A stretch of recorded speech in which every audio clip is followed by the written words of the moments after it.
Subscribe कीजिए royal teacher को education संबंधी न्यूज़ तुरंत पाने के लिए।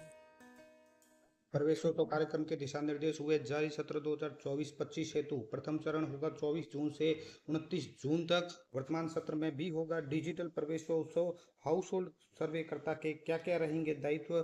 प्रवेश हेतु प्रथम कक्षा में न्यूनतम आयु 6 वर्ष। जी हाँ दोस्तों, सबकी बड़ी खबर की बात करें तो दोस्तों सत्र 2024-25 में प्रवेशोत्सव की गाइडलाइन जारी कर दी गई है। प्रवेशोत्सव के जो नए दिशा निर्देश जारी किए गए हैं उसमें स्पष्ट रूप से बता दिया है कि प्रथम कक्षा में प्रवेश हेतु न्यूनतम आयु 6 वर्ष निर्धारित है। इस वर्ष भी पूर्व वर्ष की भांति डिजिटल प्रवेशोत्सव होगा।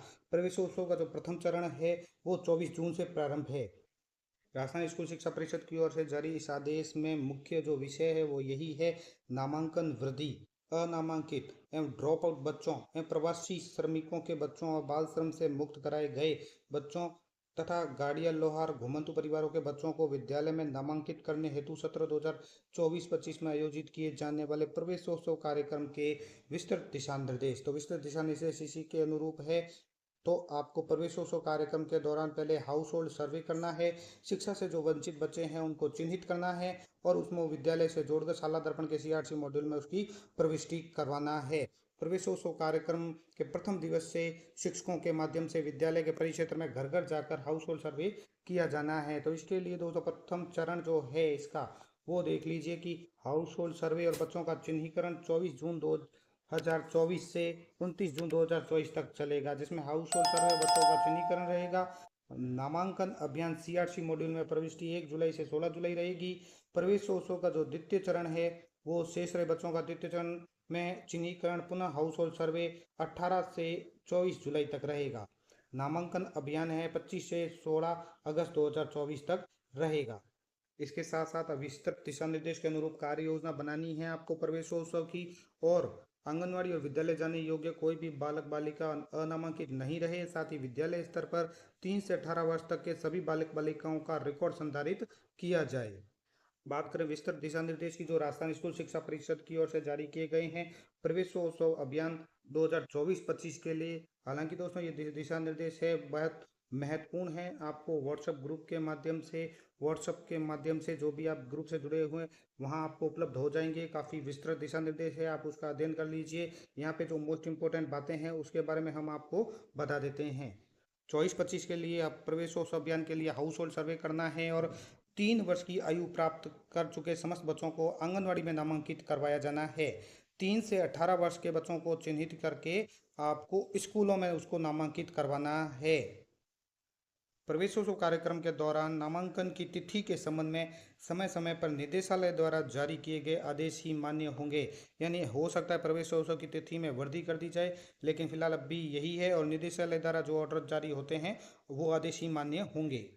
यहाँ पे जो मोस्ट इंपोर्टेंट बात आती है प्रवेशोत्सव को लेकर, तो देखिए यहाँ पे साफ साफ लिखा है कि 3 से 18 वर्ष के समस्त बच्चों को चिन्हित किया जाकर 3 से 5 वर्ष आयु वर्ग के बच्चों को आंगनवाड़ियों में, यानी कि 3 से 5 वर्ष तक के बच्चों को आंगनवाड़ी में प्रवेश दिलाना है एवं 6 से 18 आयु वर्ग के बच्चों को विद्यालय में नामांकित किए जाने हेतु समस्त कार्यालय विद्यालय द्वारा महत्वपूर्ण कार्य किए जाने हैं।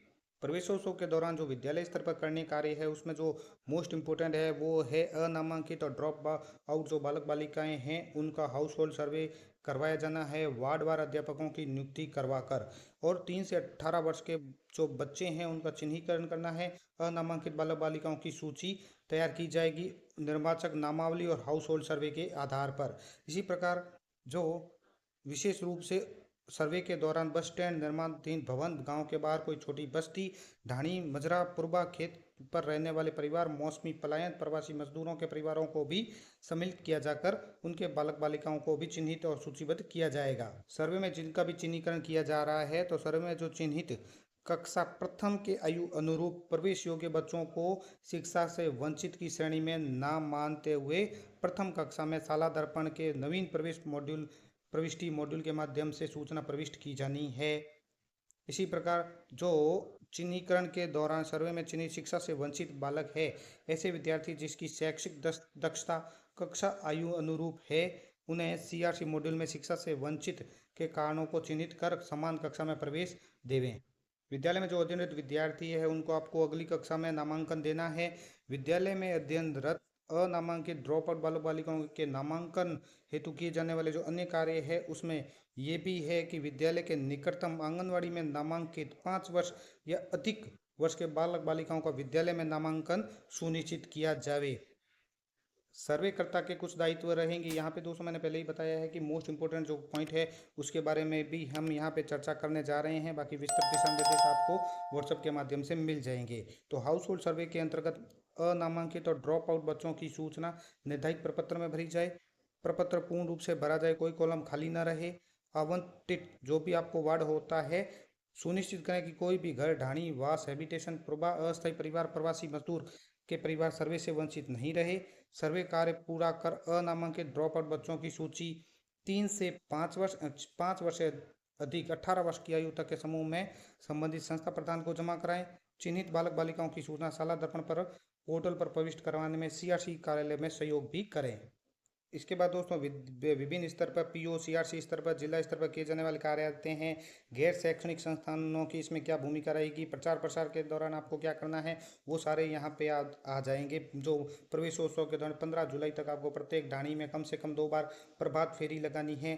प्रवेशोत्सव के दौरान विद्यालय में पहली बार प्रवेश लेने वाले बच्चों का स्वागत किया जाए। इस तरह प्रचार प्रसार करेंगे तो नामांकन में वृद्धि जरूर होगी। इसके साथ साथ इसमें यह भी बताया गया है कि सराहनीय कार्य करने वाले संस्था प्रधान, शिक्षक और अभिभावकों को प्रोत्साहन भी दिया जाएगा। प्रत्येक विद्यालय सीआरसी ग्रामीण और शहरी स्तर पर नामांकन के लिए उत्कृष्ट कार्य करने वाले शिक्षकों को राष्ट्रीय दिवस के कार्यक्रम में सम्मानित किया जाएगा। प्रत्येक पंचायत समिति, नगर पालिका में उत्कृष्ट कार्य करने वाले 3 संस्था प्रधान और शिक्षकों को उपखंड स्तर पर आयोजित राष्ट्रीय दिवस में सम्मानित किया जाएगा। इस तरह से विभिन्न स्तर पर अलग अलग दिया गया है प्रोत्साहन। और जो मोस्ट इम्पोर्टेंट बात है डिजिटल प्रवेशोत्सव को लेकर, तो वो यहाँ पे देखिए विशेष नोट रूप में लिखा गया है बोल्ड करके कि गत वर्ष की भांति डिजिटल प्रवेशोत्सव किया जाकर जिसकी विस्तृत गाइडलाइन पृथक से निदेशालय बीकानेर से प्रेषित की जाएगी। अर्थात इस बार भी पिछले वर्ष की भांति डिजिटल प्रवेशोत्सव किया जाएगा। डिजिटल प्रवेशोत्सव कैसे करना है, कौन से ऐप पे करना है, उसके बारे में दोस्तों अलग से एक वीडियो जारी की जाएगी जिसमें आपको बताया जाएगा कि डिजिटल प्रवेशोत्सव आपको कैसे करना है। हालांकि दोस्तों हमने पिछले सत्र में भी डिजिटल प्रवेशोत्सव किया है और डिजिटल प्रवेशोत्सव की जानकारी हमने प्राप्त की है।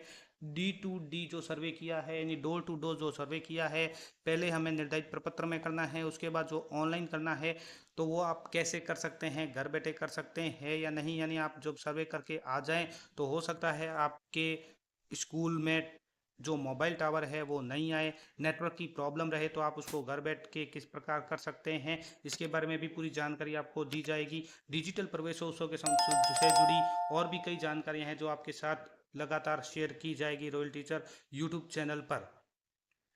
अभी के लिए फिलहाल इतना ही दोस्तों। वीडियो को कर दीजिए अभी से लाइक, शेयर और सब्सक्राइब। पास में आने वाले घंटी के बटन को जरूर दबाएं एजुकेशन संबंधी न्यूज़ तुरंत पाने के लिए।